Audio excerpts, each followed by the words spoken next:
You know, after a decade of reckless liberal soft on crime, bail not jail policies, violent crime in Canada is up 55%.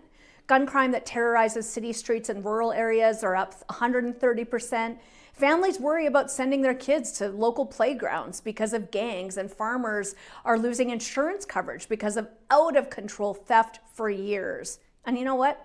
Everyone is trying to figure out how to protect themselves and their loved ones from increasingly brazen criminals who know that they will be in and back out, sometimes the same day, and always faster than their victims recover. So what's the Liberals' response? Well, it's just like the same old Liberals always do. They go after the guns of legal, trained, tested, and licensed Canadian firearms owners.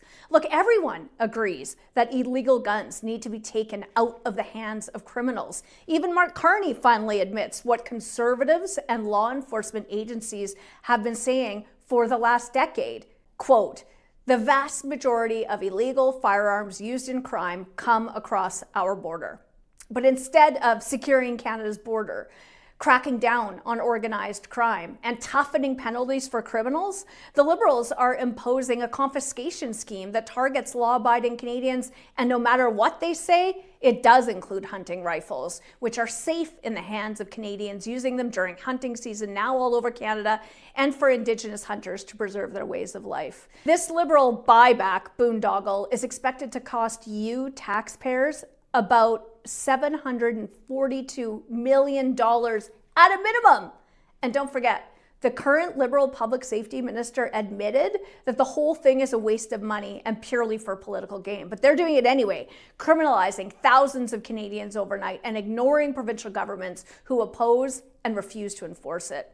The truth is, gun crime isn't caused by law-abiding hunters, farmers, sports shooters, or collectors, or people with family heirlooms, precisely because they are trained, vetted, law-abiding, and licensed. And you know what? For the record, automatic firearms have been banned in Canada since the 1970s. The vast majority of skyrocketing crime in Canada is caused by a revolving door of repeat offenders. The Liberal catch-and-release bail system created by their own law that puts violent criminals back on the street under the least onerous conditions. They even soften penalty options and allow house arrest for crimes like drive-by shootings and many other existing actual gun crimes. Only conservatives support common sense firearms policies that protect the rights of law-abiding firearms owners, keep illegal guns out of the hands of dangerous criminals, and keep repeat violent offenders behind bars where they belong.